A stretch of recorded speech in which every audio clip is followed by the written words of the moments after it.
Thank you for tuning in today. We got Griffin Moore, my boy Reg on the show today. How you guys doing? Everybody okay? Chilling. Is this 60 minutes? Why was it so aggressive up top? Fuck Reggie. Fallon, man. It was. Congratulations on that. Thank you. I appreciate it. It was real. I mean, it was weird. It was fun. It was the relief of doing it, and you just kind of go through it and you blank out while it's happening. Okay. I've only been there to witness one taping of a Fallon tape. It was for Leonard Oops. Okay. And like it just man, that dude fun. It does. You're right. He's that dude right. fun. But it does feel like, you know, the whole time you're just sitting in there. It's like it's very weird. You're in the green room and it's like your lawyer, your agent. Yeah.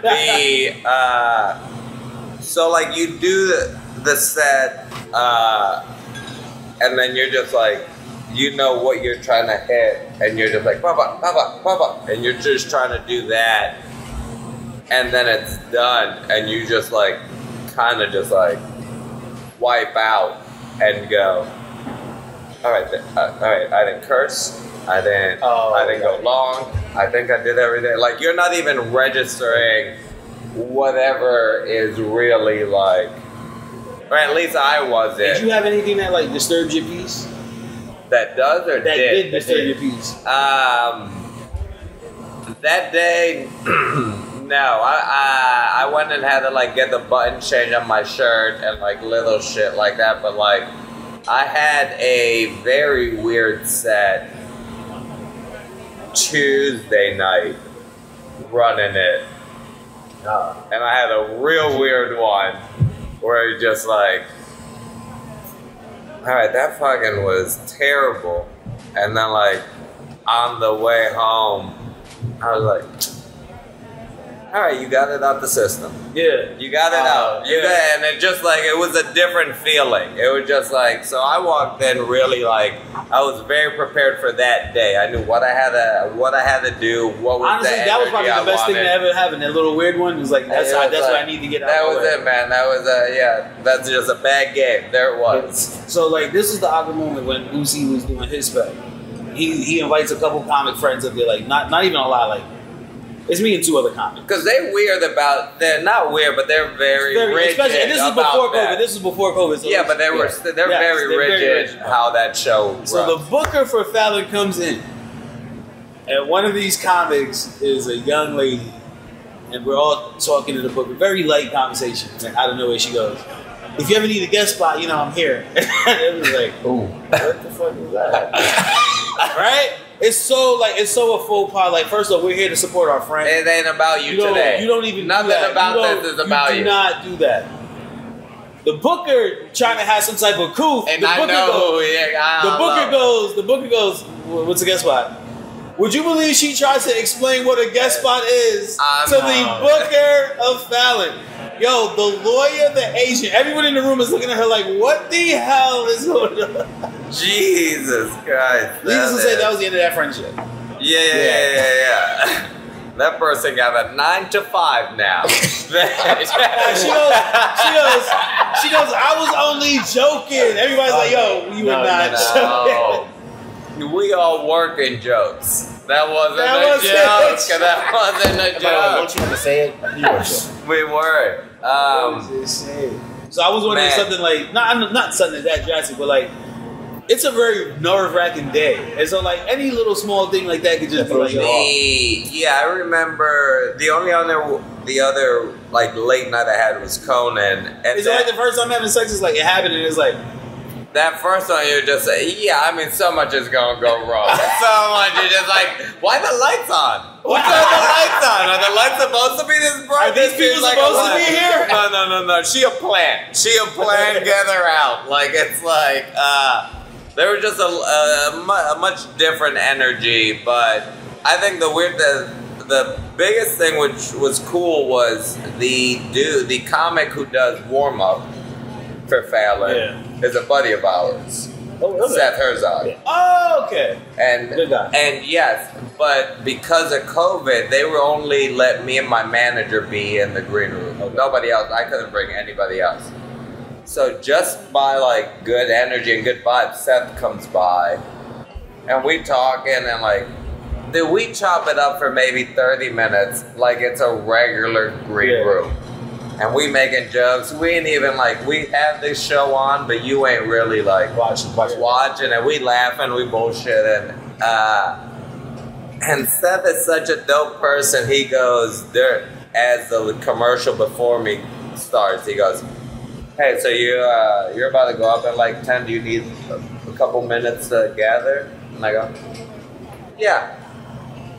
And he was such a fucking, dope, you know what I mean? What a fucking dope dude, and what somebody who just understands this shit. I was like, and he knew when to go, I'll see you after. Yeah. And he fucking, I was just like, I'm not for that shit. I go, And Seth is a real sweetheart. He's a good guy. yeah, it was just such a great experience. And like, it genuinely was. Jimmy was great. After the set, he said something real nice to me. And I look at him and I go, hey man, I think I'm about to cry. And he started laughing and like gave me a hug. He's another real nice guy. But He was very good. my favorite joke in your set from that Fallon set was the one where the lady goes into the turnstile with you. Okay, yeah, in the revolving door. My favorite part, she goes, oh, let me get out. You're like, no, this way. bring it over there. Thank you so much. I appreciate it. Is that a real experience? The real experience was it was a real experience that had happened, but it was this dude in Madison, Wisconsin at the hotel, and then I went through the thing, and like when I came out like angry, Yeah. and I looked at him, and then I heard them speak like a different language, and I had to be like, he don't know. I gotta let this shit go. At first, I was heated. being that you said it happened in Madison, Wisconsin, I was like, oh, this guy was probably just drunk. Nah, I mean, he could have been, and I was probably too, but I remember we were in the set. I knew we smelled the same liquor. If we were drunk, we were drunk. Yeah. Alright, so, Rojo, you perform all around the world, different countries. But there's something very important that I want to ask you about your stand-up. So, like, if you actually watch Rojo stand-up, you realize you're just watching a very funny individual who's just telling you, who's just like really breaking down their world. Very funny, just individual who's just funny, right? But then you are also you're very Spanish, you're Latin, and you rep that. Do you like, what's the, as an artist, man, like, how do you find the balance between being that individual who's being funny, and then like sometimes you just speak on your background and your culture and everything that's coming up with that? Because sometimes, like, you know, like, I feel like the pressure to be like, oh, you know, be the Spanish comic who's speaking for us. And nah, I'm Rojo. I speak for Rojo. I think there's two things. I think from the beginning, I walked in with the idea, I hated hearing someone say that's a Spanish comic, that's a Latin comic. I hated it from your material tells me that. And from the beginning, the concept of that always to me felt like, this is it. This is all I do. So early on, I was very conscious to not talk about anything having to do with growing up in Puerto Rico or being Spanish or being Latin. I made an effort to go, that's not who right now that's not who I feel comfortable with. Yeah. So I worked at just trying to be funny. Yeah. Like, learn how to be funny. I wasn't like funny. So you consciously tried to stay early on, I made a very effort, and I still do it. I'll talk about my mom now, but I won't you'll never hear me do an accent because she didn't have an accent. My mom speaks like this. Like, her English is good. Yeah. So it was never like, I'm not gonna go like, you know what I mean? Like that shit.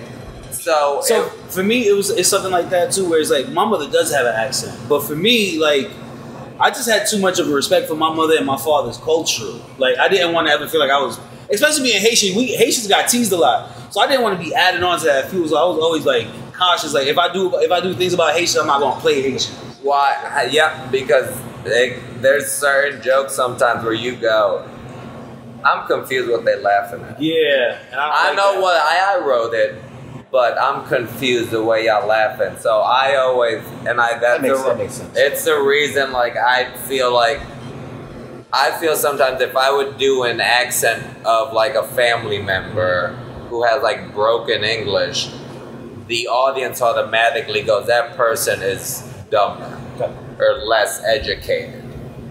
Just because it's not, and it's like, and it's still ingrained, unfortunately, and we're trying to break out of shit, but that's a real thing that you go, oh, look, the way they talk, that can't be. This conversation reminds me of like the earlier parts of when I first did stand-up and just started like the psychology of an audience and how they break it down, every little thing I do.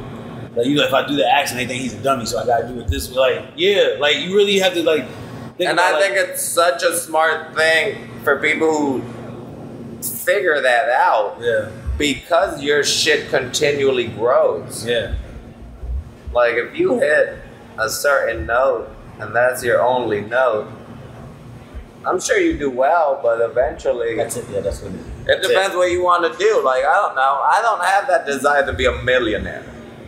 But if you go, I make a comfortable living doing stand-up, man, that's a vote. Are you shitting me? Look at these hands. Not one callus. These bitches ain't never worked. You crazy? Smooth. Look at that. Smooth. Fuck both of them. What more than a dream could I like ask for? So I guess it depends what level of like success or fame or whatever you want to get in, or at whatever you do.